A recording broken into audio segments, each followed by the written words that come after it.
Ginger Lewman. Let me tell you a little about her. She is an education consultant and keynote speaker with ESDAC, a nonprofit educational service center in Hutchinson, Kansas. She specializes in project and problem-based learning, technology integration, and gifted and high-ability learners. She is a self-proclaimed STEAM maker. And she loves to get students involved in hands-on, problem-based learning experiences. She is passionate about helping educators rethink what teaching and learning can be in today's world. I am pleased to introduce today's Tech Madness keynote speaker, Ginger Lewman. Thanks for being here. This is me and who I am, and this is me on social media. I totally get that I haven't yet earned the right for you to care about that, but hopefully by the end of this, you'll say, hey, maybe she's got some things that we want to hear from, and you'll want to connect with me there. But this is me, and that's really nice. I've got a question for you. Are you sitting next to people you already know? If you are, just say yes. Oh. See, here's my first challenge to you. See, I love conferences because I connect online, right? But when I come to conferences face-to-face, I want to connect with the people I don't get to see every day. Because if I get to see them every day, I can talk to them every day. So, are you sitting next to people you don't know? Good. If you're not sitting next to people you don't know, that's my challenge to you is later in sessions, separate. And then come back together and rub your brains together about what you learned. But I would love for you to right now, if you are sitting next to people you don't know, let's pretend this is church. Bow to your partners and introduce yourselves because this keynote is interactive. Talk to each other. I give you about a minute to talk to each other and introduce yourselves.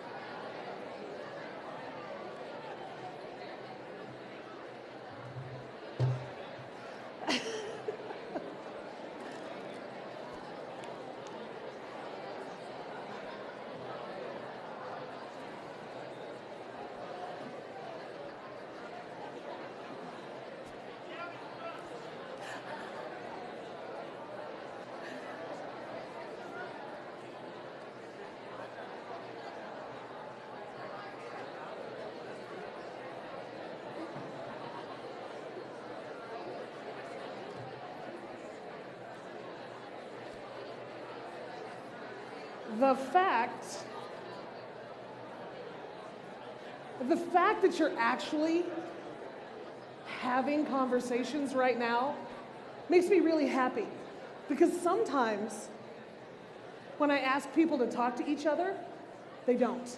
So this tells me something about Utah, that you guys are excited to learn, to share, to talk to each other. I appreciate it. You're going to have some great opportunity during this to continue to talk to each other because I think my job, listen, I was watching the UCET16 hashtag yesterday as Mr. Big T Bailey was talking. Okay, come on, confess now. Did you have a tear fall? If you did, say yes. See, I'm sitting in the Denver airport watching this going, getting all verklempt and choked up too. What was it he said about that, the fear and the passion the fear of failure is directly related to the passion. Are you kidding me? Because I've had a lot of fear and a lot of failure in my life. And I think, yeah, it breaks my heart because it matters to me. I kind of dig that. Anyway, I appreciate you guys being here, loving that, oh, there we are. That's what he said. And that this is, to me, who we are as educators. If we don't have our hearts broken at least 20 times a year, I wonder what we're doing, right? Tell me if your kids break your heart. Yes? Absolutely. And that's what makes it important. That's what makes our work true, God's work with this. As we talk today, and as we go through hunting for the things that our children need, I want us to be thinking about what is it our kids need? Because when we come to these conferences, man, I am shiny girl, short attention span theater. Something shining, something new. I'm like, oh, I got to see that. Anybody else here like that? Say yes? Absolutely. Is that the tool that matters or is it their kids that matter? Ah, there you are. So sorry, vendors. It's our kids that matter. And then let's start there. I really want to give you maximum 45 seconds. So be efficient in your conversation. Talk to somebody near you. Who are the kids in your schools that are struggling right now? I mean, I don't want names. I want, who are those types of kids? Who are the kids who are struggling in Utah schools? 45 seconds, make a little generic list. So you're not turning it in. I just want it in your forefront of your mind. Go.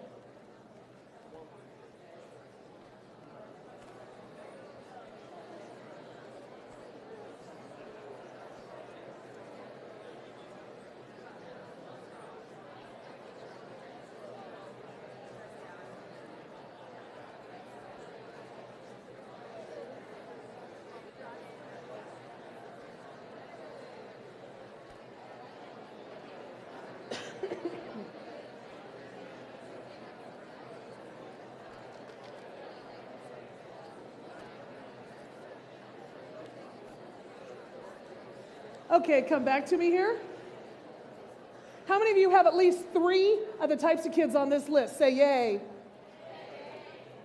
Who am I missing? Right? Because here's the thing. We come to these conferences, we walk into professional learning, and in tech world, we look at the new, we look at the shiny, we look at the fun, but why? Every conversation that we have about learning something new, I want to start thinking about those kids who are struggling in our classrooms, right? That's where we need to. And I'm going to tell you today, I'm going to push you on some things. That's my job, is to push you a little bit. There's some things that I'm going to say that you think this lady has lost her ever-loving mind. And that's okay. I'm selling these ideas, but I want you don't have to buy them. Rent them. Rent the idea for a little bit. And run it back through against this list of kids. Because there's not one thing I'm going to say that's going to touch all your kids. Right? If it was, I probably wouldn't be standing here. But what's that thing? That thing that you found today or here or somewhere in the conference that you think, man, that stuff is a little crazy. That may run it by these kids. You promise? Promise? Try it through before you decide to let it go. Want to think about that. There's a guy named Phil Schlechte. He, smarter guy than I, does a lot of research on how kids react to school-related settings. Now, I'm a visual girl. Anybody in here a visual person? Right? When people say, Ginger, I want to pick your brain, I can't help but cringe because I picture dental picks and gore. Sorry. I got some laugh over there. That's some visual learning too. When I read this research from Phil Schlechte, I got to put it into some sort of visual. These are our kids in our classrooms, how they react to school-related settings. Right now, let's take a look at that and tell me, the majority of kids in Utah schools, or let's just say your district, where do the majority of your kids lie on that continuum? Where do the majority of your kids lie on that continuum? I mean, you've always got outliers, right? That's true. Talk to me. What do you think? Oh, yeah, I can't say. The bottom one is actually, it says rebellion. This is, if you've got kids, if you've got vandalism in your schools, you got kids at the straight rebellion stage. Right? I mean, let's look at these. This top one up here, this is kids who are like, yeah, I want more work. Let's do this. Man, we love to have, sometimes we love to have those kids, sometimes we don't, right? Truth.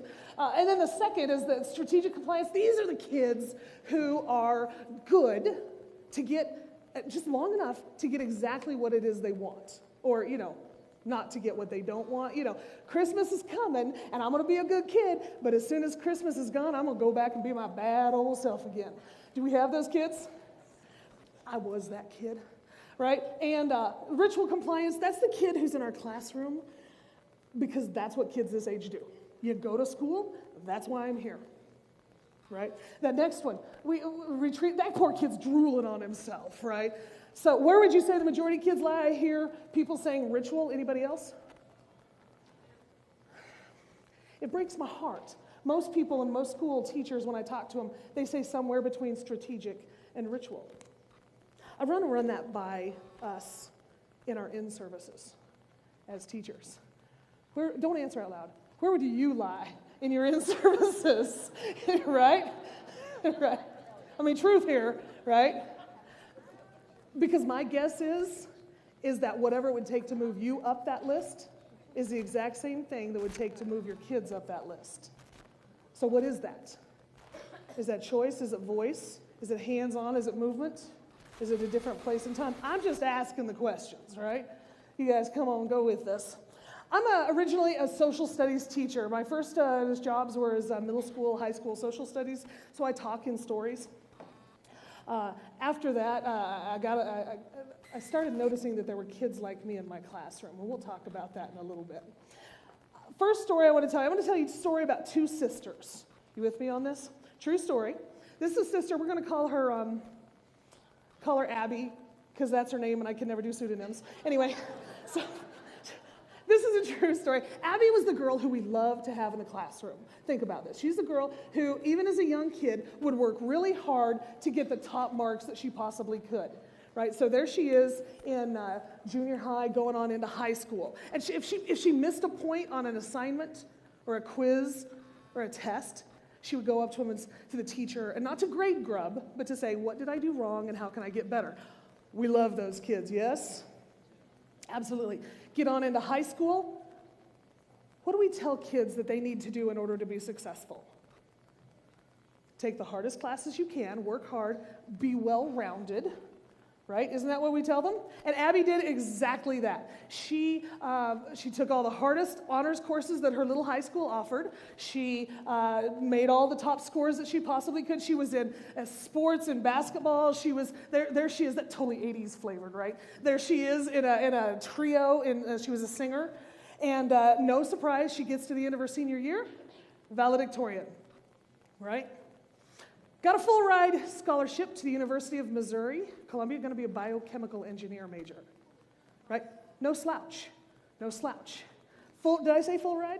Because when I say full ride, I mean full ride. She got housing, books, tuition, food, play money, right? Everything paid for. It wasn't called play money, but it was extra, right? By the end of her freshman year, she had lost every single scholarship that she had earned, with the exception of one that she couldn't lose because she graduated from a Missouri high school. By the end of her second year, the university had invited her to leave. By the next 2 or 3 years, she went to 2 or 3 different universities, racking up college debt, and still never getting a degree. Do we know children like this? If you do, put your hand high in the air, please. Absolutely. Let's armchair psychology this a little bit. What went wrong with Abby? What goes wrong with these kids? I want to give you a minute, talk to each other.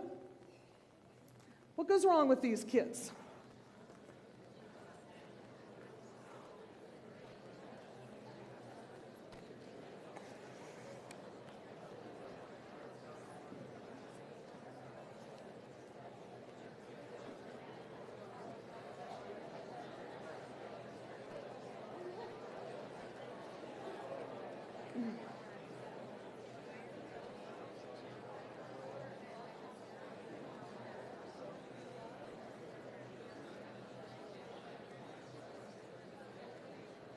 All right, y'all, I'm going to have you come back for a second.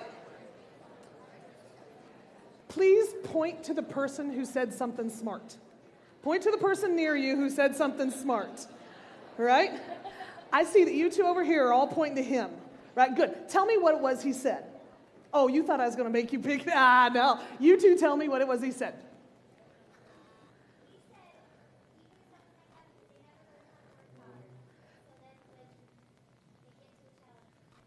They never learned how to work hard. When they get to a challenge, they didn't know how to do it. I like that. By the way, today there are many multiple right answers. So I like that. Who has something different?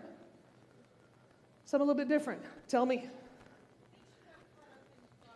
What do you mean? She got caught up in the process. What do you mean?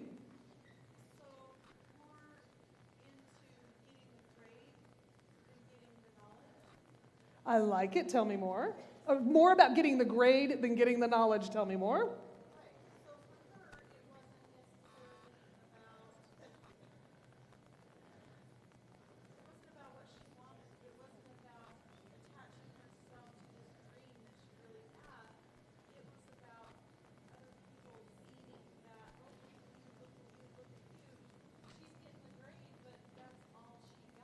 So what she's saying is it's less about what she wanted and more about doing what other people were telling her to do. I like it. One more. What do you mean never learned how to fail? So many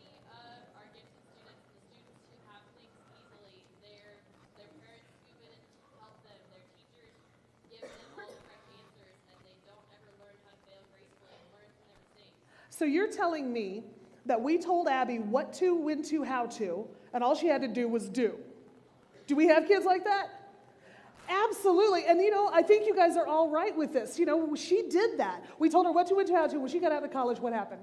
Ain't nobody telling her what to do. And she couldn't pass her Calculus 3 class with more than a C. And that was a failure in this college. Rough. See, I think that Abby was an amazing student, but a terrible learner. I mean, there's a difference, right? There is a difference. So what are we creating at our schools? Ooh, you're killing me. It's true, but it's what we're doing, right? It kills me. I want to tell you the other story about the other sister. This sister is a girl we're going to call Ginger, because, yes, it's me.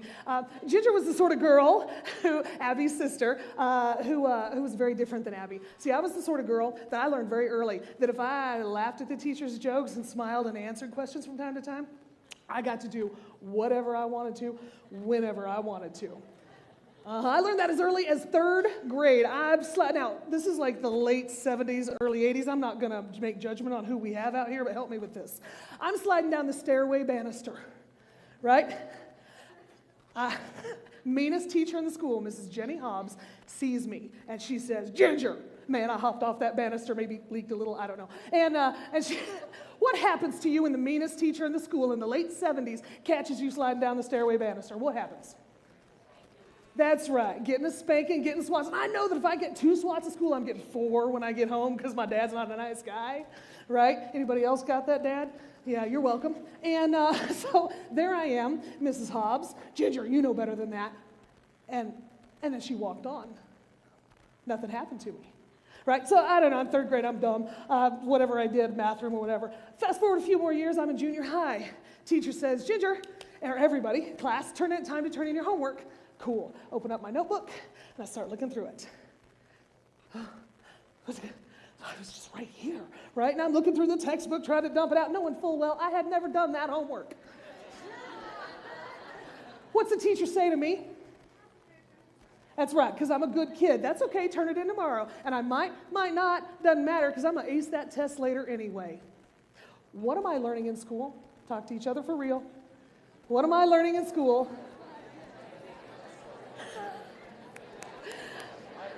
I love it. Utah, y'all are polite. You say things like, she's learning how to play the game. You're polite. Those of us who are a little more real say things like, she's learned how to manipulate and lie. Absolutely true. Absolutely true. Let's go one more with this. See, I was a little entrepreneur. In 6th grade, I had a brand new business, and I was stoked, right? So my business was this. Kids, my classmates, my colleagues, my friends, if you needed an excuse because you didn't get your homework done, or you didn't get that, and you need an original excuse that's guaranteed to work, I will provide that for you. Teacher's not heard it before. And just for a small fee. How many of my classmates took me up on that? Yeah, pretty much none. I think I needed some marketing help. But point is that don't we all have those little evil geniuses in our classrooms? And we got to be keeping these kids busy because, question for you, was Abby a struggler in school? Should she have been? Was Ginger a struggler in school? Should she have been? Kick me in the butt with love, please. Right? Need that. So when you have that list of strugglers that you're thinking about, please add Abby and Ginger to that list as well. Because see, Abby and Ginger were part of the idyllic family. Absolutely. Dad's farmer guy, right? Stays home. Mom takes care of school. Mom's the girl who's involved. Girl Scout cookie chair, day camp director, PTO secretary, very involved in school. But you see, all that was a ruse. See, now all that was fake. Because what was really happening at our house, we couldn't tell anybody. Because what happened at our house, what we did as a family for a living, was very illegal. And we knew this growing up. So when my sister turned 5 and I was 3, and then multiple years it's my turn to turn 5, imagine this. Imagine looking a 5-year-old in the face and saying, you can't tell anybody what we do for a living. Because if you do, the police will come and take us away, and you will never see us again. Right? See, I tell you this story not to make you say, oh, poor, that's not what this is about. What I want us to do is to think about the Abby and Ginger in the classroom and not assume we know who they are.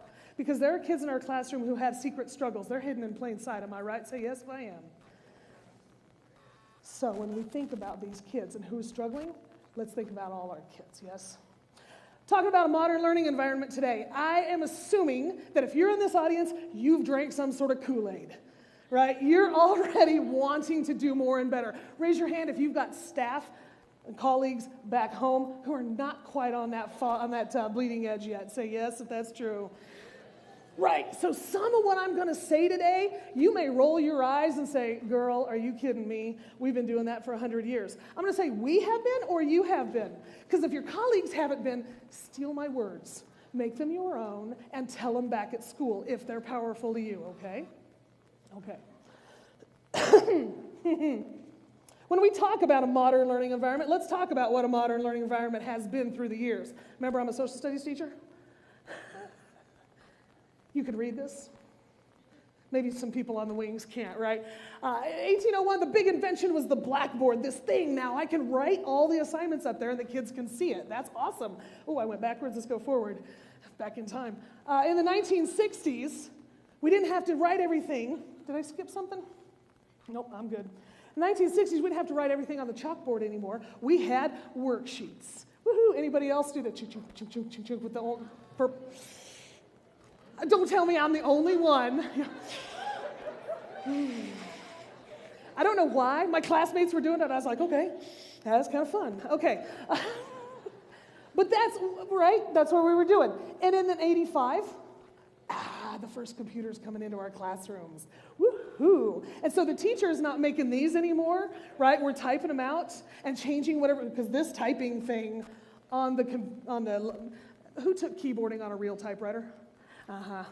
That's right. So you remember the little strips of white? When the computer came around, we could hit that delete key. Woo! Yes. All right. So that's the next step. That's nice. What are we asking the kids to do? Now, in 2008, we get the internet and Web 2.0, where kids are now building stuff and making stuff, like web quests, right? Right? So I got to go back here. In those modern learning environments, what changed? The tools changed, the instruction changed. Which was modern about this? Right? When we're talking about a modern learning environment, I'm talking more in tools, y'all. There are so many, y'all, more than half of you guys, by the way, I say y'all. People in Kansas don't say y'all. I just want you to know that. I'm from Kansas. We don't say y'all there. I'm just going to leave that as a disclaimer.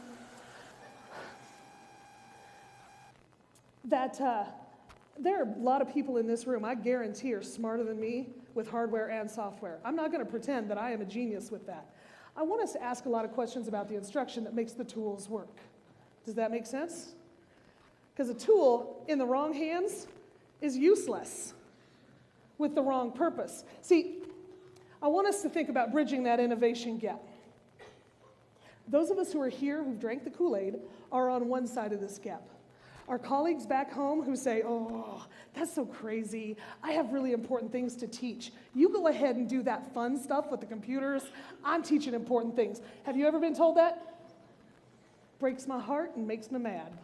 But there we are on two sides of the gap. And I really, truly believe that those of us on the modern, come on, just come over here. And these guys, I really believe they want to. I don't think any teacher wants to be, oh, I'm just stuck in the mud, not doing anything. They want to, right?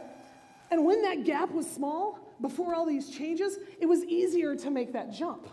But every day, with more inventions, with more advancement, that gap gets wider and wider. And so when we yell at our colleagues, jump, and they want to, right? What happens? Yeah, sometimes they try, and they fail. And then they don't want to try again. And it kills me. So what can we do for those of us on this side? I believe, and this is my niche in the world, is to build that bridge. The bridge between, I want to get there and the bridge if I know there. So when you hear me talk about things, that in-between bridge, use that bridge at home, okay? Okay. I'm going to take a little drink here. This is a couple of kids called Chris and Jordan. The truth is, that's not their name at all. This is a stock photo. But Chris and Jordan are real kids. 2 days ago, I'm in a school in small town, Western Kansas. When I say small town, I mean small town. I mean there are 100 kids in the high school. We have small towns like that here in Utah? Thank you. This is in Western Kansas, not a lot of job opportunities. This boy, Chris, is amazing, doing really cool things. I'm talking to his principal about how cool this kid is with what he's building and things going on, and the principal says, yeah. You know, he and his girlfriend are pregnant. They're sophomores, 15 years old. And I said, what? And he said, yeah. I mean, this happens, doesn't it?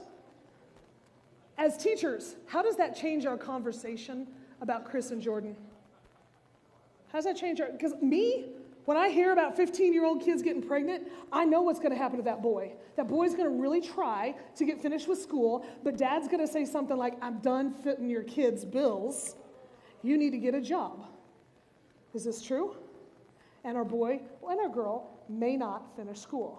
So how does that change our hearts in education? Talk to each other right now. What do we need to do now for Chris and Jordan? Because they're 15 and probably not going to graduate. How should their schooling change? Turn quick to each other. Talk to each other.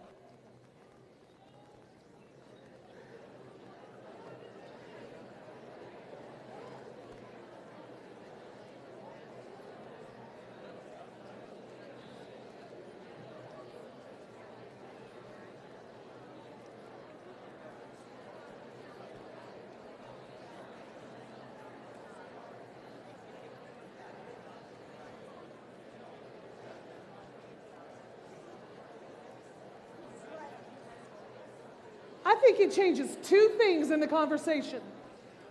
It might change a lot of stuff, but two things in particular.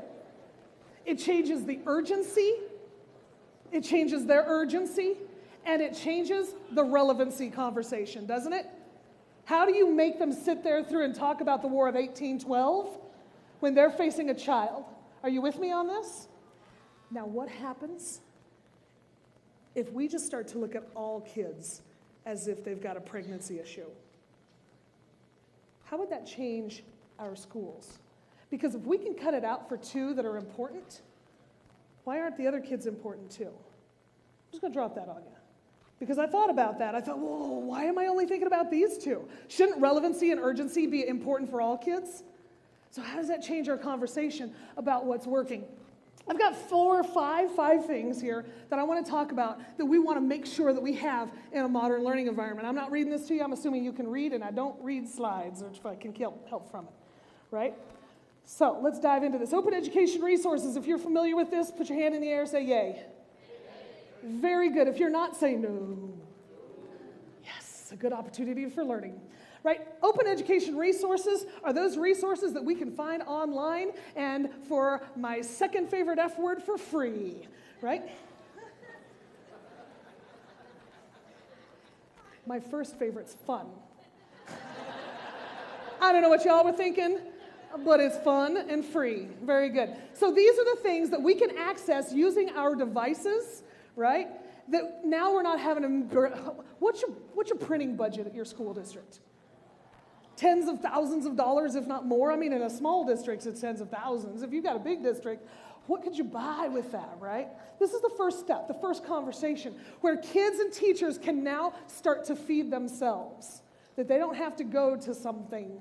And if you are using an open education environment right now, put your hand in the air. It's where kids and teachers are having access to be able to find resources. How many of us, don't say it out loud, don't say it out loud and don't raise your hand, feel you're living inside of a little bit of a lockdown, blockdown environment?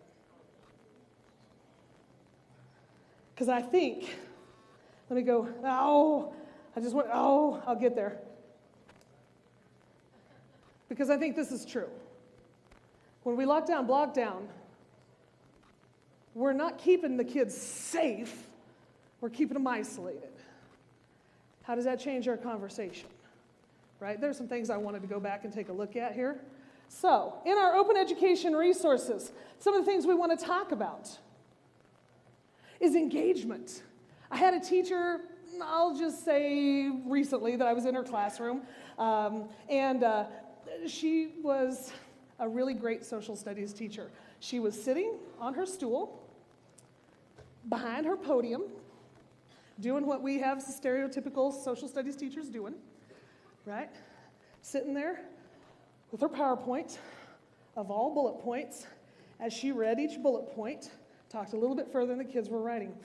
Because she knew I was sitting in there watching her, so toward the end of the class, she says, okay, so, and she asked a question and told the kids, okay, get out your iPads to find out. And they all had iPads, but yet they were there with a paper and pencil. Okay, paper and pencil is sometimes appropriate. But I knew she didn't normally do that, because when she said, get out your iPads, the kids were like, what? Okay, all right. They get them out. She asked the question. Kids are fumbling with their iPads, and one kid, boom, spits out the answer. And she says, you're right. Okay, when she said you're right, what happens to the rest of the minds in the classroom? I'm done. I don't need to look anymore, right?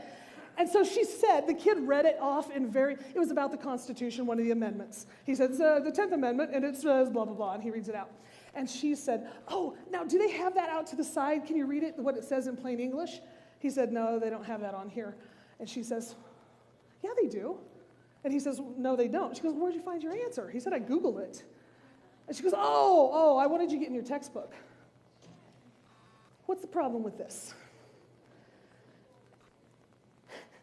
If he can Google the answer, one, what's she asking? But two, she says you have to go to this one source to find the answer. And disappointed, and so now he knows I can't just Google and try to find an answer. What is she teaching him? Ooh, turn to somebody and say if you've ever heard that happen in your schools.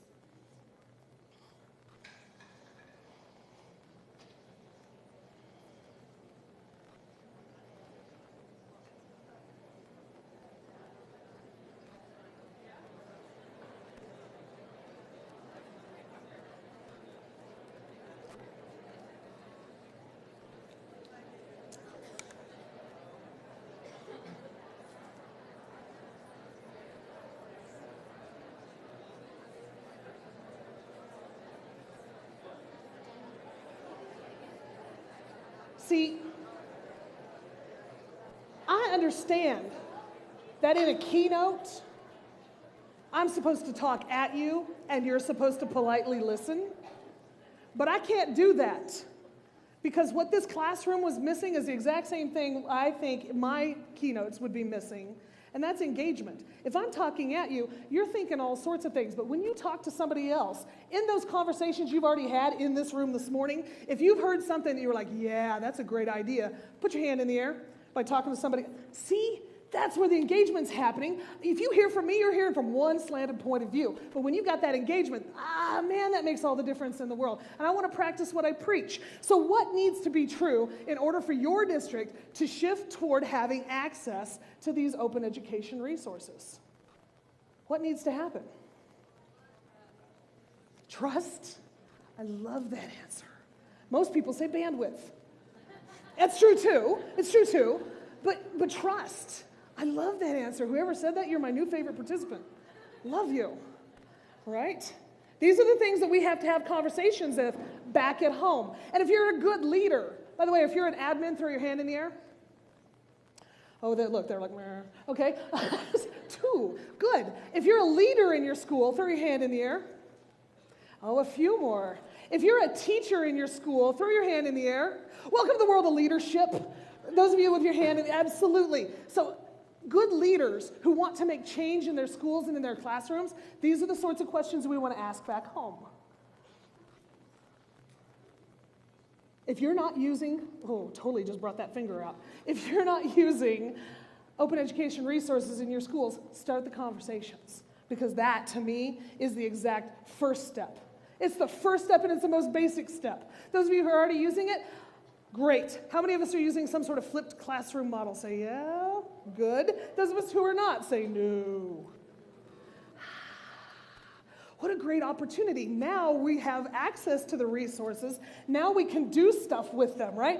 The flipped classroom, basic concept is the traditional classroom. I'm the teacher. I talk at you. I teach you. You go home and practice those Common Core math problems, which we see on Facebook. Yeah, right, you're doing your homework at home. Who's doing the homework at home? Thank you, real. It's mom and dad doing the homework at home, or they're trying to, and then they're posting on Facebook about how crappy our schools are. Yes? That's killing me because, one, mom and dad are not teachers, nor should they really be asked to be. I mean, they are teachers, but not of the content we may be throwing out. So in the flipped classroom model, traditional idea of flipped classroom is that there's a video that they watch at home which gives some instruction or some resource. It doesn't have to be a video. And when they come back to class, then we practice it with the teacher who can actually help and provide instruction and conversations about what it is they're learning. How happy would your parents be if you guys did more flipped classrooms in your schools? See, that's an iffy thing, isn't it? Because some parents may not be happy because they don't have access. Well, how do I? But some parents might be ecstatic about, oh my gosh, the instruction's happening at school? How awesome is that? You know, where it should be happening. If we're in the elementary classroom, I hear a lot of times, well, my kids don't have access at home or they can't take their computers at home. If this is true, I see some nods. Say yes. Right. So what do we do? Let's team teach with ourselves. My favorite way is to make that hostage video. You know what I'm talking about? Where you're standing in front of a screen and you've got a whiteboard back there and you're just kind of talking like you would be. It's a hostage video. Right? Right? It feels like it, but it's okay. It's the first place to start. It's not pretty. And you give some, how long should flipped videos be? I hear 6 minutes. I hear 3 minutes. I hear, right. You know what it's not? It's not your 45-minute lecture. Right? It's not your 45-minute lecture. And what the cool thing is about flipped classrooms is it's less about making the video and less about the instruction flipping. And it's a whole lot more about watching yourself as a teacher teach. You remember when you were a student teacher and they asked you to video yourself? How many of you were horrified? And even today, when people video themselves, even as more experienced teachers, we're still horrified. And it causes us to rethink what we're doing and how we're doing it. And we see that we do a lot of repetition. And we think, maybe I should cut that out. Maybe the kids would like it better. Why do we do repetition? Because the kids ain't listening. They're not listening because we're talking at them. What if they were doing? Then they had a need to know, right? These are the things that we want to be asking back in our schools. That if we want to start moving toward this type of instruction, where the kids are starting to take some practice and ownership in the classroom, and the instruction's happening at school, at home, with a little bit of the practice in the classroom, these are the things we want to be asking back home. I don't have all your answers because I'm not at your district, but we can brainstorm some things if you're interested. I want to move forward a little more. What's your hunch about them? Will they work for your kids? What's going to be the hurdle? Because, see, I want us to identify the hurdles. Talking with the principal the other day, he says, well, I'll be the naysayer on this. I'll be the naysayer. I said, why are you being the naysayer? Why don't you just be the person who identifies the struggles so that we know what the struggles are and figure out how to get over them? Yes? We need those people who are always raining on our parade. I almost said peeing on our parade, but that's inappropriate to say on stage. Right? We want them and we need them in our room, in our schools. I think that when we're faced with change, we react in one of three ways. Oh my gosh, there's something different there. Those of us, I need to know who you are. Those of us who are like, oh my gosh, something different. And man, we get on that dock and we just jump into the water and they're like, yeah, let's do it. Right? And there are some of us who are like, change is coming. Let me just dabble at the edges and kick around a little bit. And then there are others of us who are sitting on the beach, right? And we watch those dock jumpers come up in knee-deep water with like stuff in their teeth, right? And they watch the people who are kick the glass and the rocks so that when they get up off their seats on the beach, they know exactly where to go and when to go? Who are you? Which one of you is on this? You. Which one of these is you? Are you a dock runner? If you're a dock runner, put your hand up. I love you crazies, so am I. I totally am. And we need each other. But what happens is that the dock jumpers look back and they're like, look at you, you're not even trying. You're just barely, of course it's not going to work for you. Let's get in there. And those of us who are the kickers look and say, but you're crazy. And these people, the dock jumpers look at the beach people and think, retirement train's coming, get on it. Ashamedly, I might have said that in my life. And it's wrong, because we need all three, don't we, in order to make some real change happen.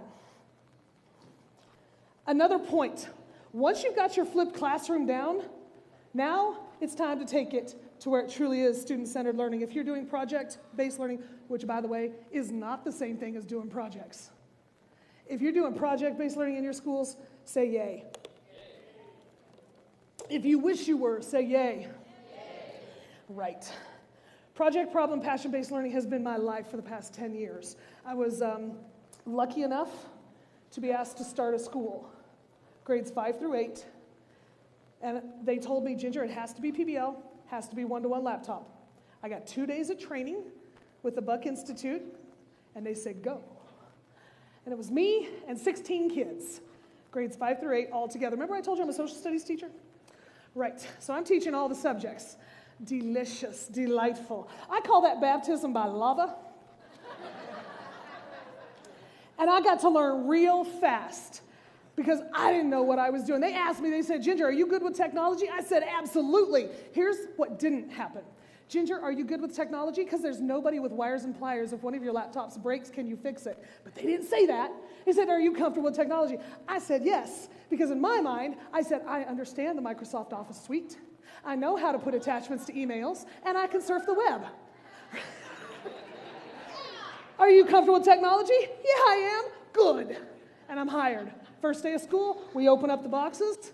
Kid gets a laptop, and I go, oh, crap.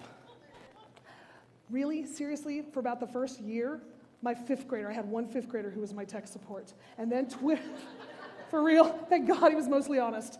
And thank God I wasn't really. I mean, I grew up dishonest, so it made it real easy for me to spot him when he wasn't, right? I can see you. Anyway, 5th graders aren't good at lying, thank God. And then Twitter came around, and my life changed. All of a sudden, I'm the one bringing cool stuff to the kids. And my little tech kid is like, where'd you learn that? I'm like, I know. These people in New York or in California or in, somewhere that's not Kansas. Because nobody in Kansas was doing what I was doing. And even if they were, I couldn't go visit. I was busy, right? So how do I, on my free time, connect with other people? That's at social media. If you have a good Twitter account that you really use, put your hand in the air. And when I say really use, it means that you didn't use it during conferences only. And you probably have more than 100 followers. Oh, because if you only have 25 followers and it's all the people at your school, why are you doing that?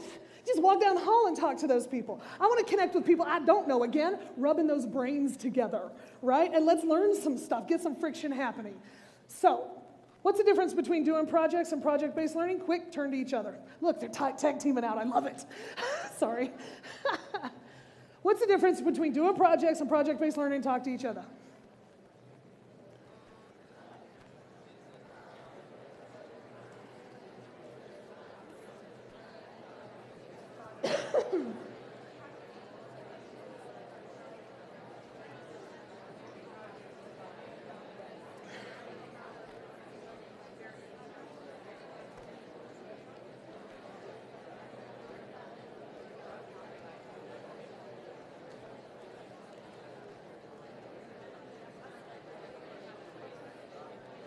You see, there's a lot of things to be said about how they're different. But there's also a lot of ways that they're similar. One, they're messy And teachers love and hate them, and students love and hate them both. Am I right? That school that I built, I say I built it, really the students and the parents and I built it. 16 kids to start with, not a big deal. The next year, I guess I thought it was Field of Dreams. If you build it, they will come. They did not. So we had 5 8th graders who went on to the high school, and I had 11 kids. Woohoo! And I thought, we're going to die. And so I started talking to the parents started talking to each other, and the next year we had 25. Next year we had 54. The next year we had 76 and had gone that was 5-8, and had also picked up kindergarten through 8, right? That was another group of kids. By the end of the time I was there, we were K-8, good and solid, and building the high school. This thing was working, right? At its core, there are many, many, many ways to do project-based learning right. The gurus will tell you it has to be this, it has to be that. And gosh darn it, it's awesome if it is. But at its core, you know you're doing project-based learning based on when the learning is happening. If I read a chapter, if I do an activity, if I do a lesson, if I watch a video, and then I build something to show you what it was I learned, that's a project. If I have a challenging question or a tasty challenge or something that I'm like, oh my gosh, I have to know the answer to it. I don't know how do I find that answer? I don't know, let me dig in it. That's project-based learning. One is learning and then doing. The other is learning by doing. That's the difference. Many, many flavors to what else you can add. But if you're doing that, you're doing project-based learning. Oh, we talked about that, good. I'm checking time. I'm going to go ahead and just come through these. This is something I like Katie said, I'm really passionate about these things, and I want to talk to you. Project-based learning in the elementary classroom, man, I got you. Project-based learning in the high school PE class, I got you, right? So how can we make this? And project-based learning, I'm going to say this right in front of this crowd, and I know what I'm saying. You don't have to have technology to make it work. I'm saying that if you have to have technology in order to teach, you may not be a good teacher. But that being said, if you have the technology, it takes us further, faster, deeper. All of a sudden, it's not just us in our little own circle. Now I can reach out across the world, and again, like I said, rub brains together with other human beings and learn more than ever I could with just me by myself. So I want us to be cautious with that. It doesn't have to, but it's better. And what it really has is teachers who know when to shut up. Unlike me standing on the stage, I guess, right? Is when to be hands off, when to say, man, I don't know. So how are we doing that in our schools and our classrooms? We want kids to be invited into owning their own learning. What would happen? Could Ginger fake her way in a project-based learning classroom? No way. How about Abby? We're not telling her what to, when to, how to anymore. All of a sudden, she's having to think and learn how to make plans so that when she gets out on her own, she can do stuff. And you know the kids who really come alive? It's those kids who are told every day how wrong, slow, weak, and stupid they are. We do that in our classrooms, don't we? I mean, I get it. We're teachers. It's our job to help kids get smarter, right? And so I have to show them where they're wrong. But I don't know about you. If I'm told multiple times a day by multiple people how wrong, slow, weak, and stupid I am, why am I going to want to come to school? And we wonder why kids are wearing black and flipping us off in the parking lot, right? Project-based learning allows kids to work on their strengths first. Strengths first. So how are we going to make sure that we're really doing PBL, not just projects? I told you I wasn't going to read slides. These are things that you as leaders, if you're wanting to take it to the next level, use the tech, not because it's shiny, but because kids are building things that matter in the world with it and are solving problems. That's where the magic happens, right? I'll move on past that one. I believe this with all my heart and soul. I can't stand up here and say, I know everything. I am the source. Are you kidding me? According to the state of Kansas, apparently I'm an expert in having to do with everything from American history, from the beginning of time to now. I'm an expert in everything having to do with everything that's ever happened in the world from the beginning of time to now. I'm also an expert in having to do with every culture, language, religion, from every part of the world from the beginning of time to now. I'm also an expert in having to do with micro and macroeconomics, and that's all of us. You kidding me? There's no way I'm an expert in any of that. I am an expert in teaching and learning, and I am an expert with kids, right? So knowing that, how can I get the kids to learn to reach out beyond me? That's hard. Because as a teacher, we're supposed to be in charge and in control. That's what I love about using tech, is now I don't have to be the one, because kids can Google real fast and tell me how dumb I am. Okay, so I am. Show me, prove it to me. Oh, and by the way, mtv.org doesn't count, right? Show me something real, and let's figure it out together. And that's where maker education jumps in. That's where kids move from that STEM classroom, which I love and appreciate. It's better than how we were doing science and math all in isolation when really they're the same dadgum thing, right? Now we can move from still I'm in charge of what projects we're going to do with STEM into what are the kids in charge of and doing, right? What are they building? What are they inventing? What are they learning? What are they doing? And now they're coming to us and changing the world. How many of you are using maker spaces or genius hours? I love you. How many of you have considered it and you're trying to make that happen? This is my biggest caution for you. We want these spaces to happen. Genius hour, what's genius hour? Genius hour is that thing where 20% of the week the kids get to spend doing something of their own passions. When's the last time you asked a kid what their passion was? You ever heard crickets when you asked them? I don't know what it is. They don't know because they've never been asked or never been had an opportunity to learn that.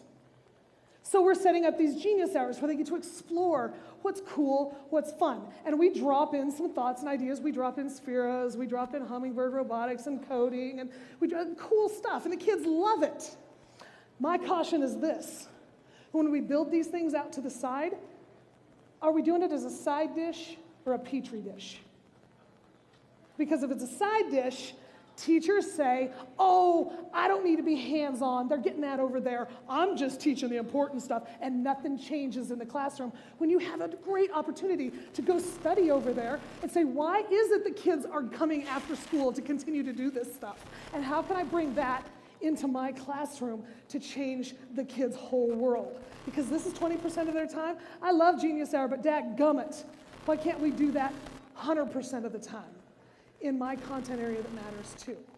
Turn to somebody and say, this lady's full of hooey. Or, why couldn't we? Talk to somebody right now and say that. I know what time it is. I'm getting you there.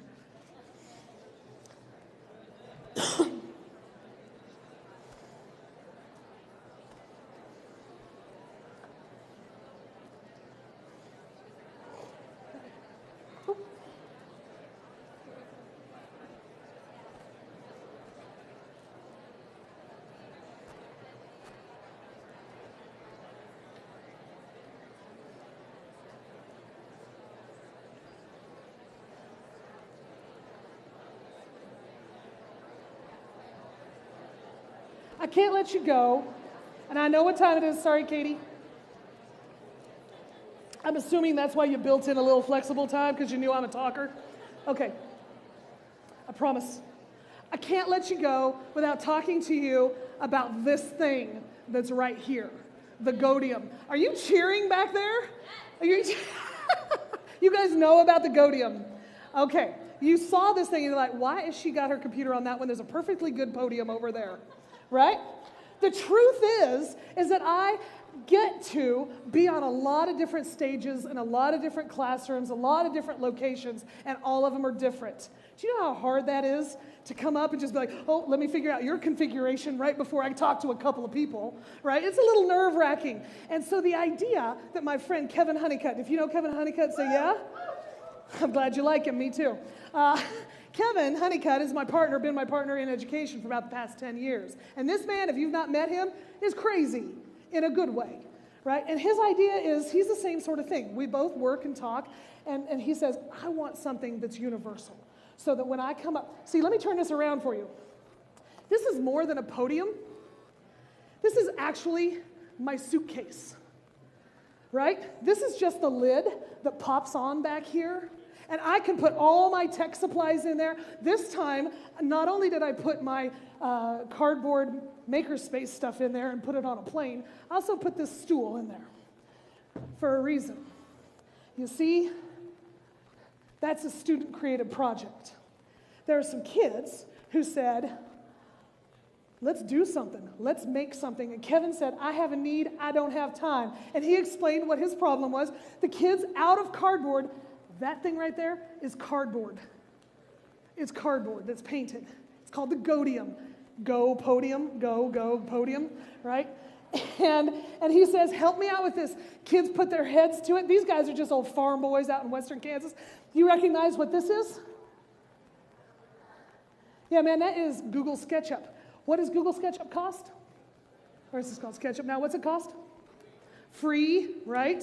Absolutely. They decided this is what it might look like. Apparently that's Kevin. It will be soon. And they built this thing. This is version 1. Kevin said this is too heavy because Kevin's a pack horse and likes to carry a lot of stuff. It actually was too heavy for me too. I didn't get to bring everything I wanted to in it. Also though, we need to be able to have a seat on stage sometimes and talk about things a little more intimately. Or maybe you're a musician. And these kids made this as well. It's at different heights. And this little foot thing here is adjustable. So I can pop this out and go higher with it. And they can make it and customize it to what you want based on your leg length. How many of you are thinking about makerspaces, or you've looked at makerspaces and you've seen those delicious pieces of furniture that were made in some factory in China? Why don't we have kids make our sturdy furniture? I'm going to confess this right in front of you. I wasn't sure I was going to. The kids came in. We have a makerspace at my company, our nonprofit educational service center, ESDAC, and we need stools. We said, bring us in 4. I looked at that. I also looked at the weight I weighed that morning. And I thought, holy moly, is this thing going to hold me? Because we got big children, don't we? Don't we have big kids? How embarrassing is it to sit on something and have it break? So I grabbed the stool and I took it in another room because I didn't want to break it in front of them. And I sat down on that thing carefully. It didn't creak. Put my foot on this, adjusted myself, wiggled, and that sucker didn't break. I came back out. I told the boys, I said, what's your weight load on that? What's the maximum? They said, well, I don't know. I said, well, it holds over 300 pounds. So it's going to hold just about any kid, right? If this is interesting to you, I want to show this to you and talk to you more about these sorts of things that the kids, good farm boys, right, are doing. This is them, right? The Go Godium. If you want to see who they are on Twitter, check them out. It's at Go Godium. Give them a little love. They're farm kids in western Kansas, just a few kids in their school, and this matters to them because are they going to manufacture them, or are they entrepreneurs now and are going to outsource the building somewhere else so that they can make money and continue to grow their own brain? What can your kids do? Are your kids that much different in their small schools or the large schools than my kids? Absolutely not so. Let me run this on down here. I want kids to be making things. I want them to be the next experts. What's coming next down the pike? Not just to be someone who's told what to, when to, how to. Not to be told, how am I gonna... They wouldn't pee if their pants were on fire. You got those kids? They got to ask permission. That kills me. Kills me. We expect kids to vote, go fight in wars, when just a few months before they had to ask permission to go to the bathroom. Breaks my heart. Schools that allow kids to do something different. Last thing I want to drop in here is that 5th thing is you. You are what make the modern learning environment. This is an actual map in Denver. What went wrong? Can you see? Oh, you can't read that whole thing. All right, hold on. I'll do this. Can I do that? I can't do that. In order to blaze a trail, you have to first step out of line. See what this is? Do you know what this is? Those are people walking there. Do you see where they were meant to go and where they're told to go by a nice path and where they decided to go? If you're going to do something different, you got to first step out of line a little bit. Not enough to get fired. You can't do anything if you're fired, right? So when we come back, bringing it back in for a landing here, are you just painting new paint on that fence while the boards and the wood inside are rotten? That if you were to poke that fence, it's nothing inside? Or can we tear down the fence and build something better? Because if you're going to do something different, that's what the modern learning environment is.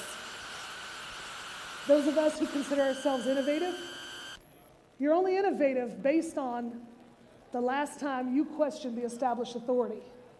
They tell you can. I'm not saying get fired.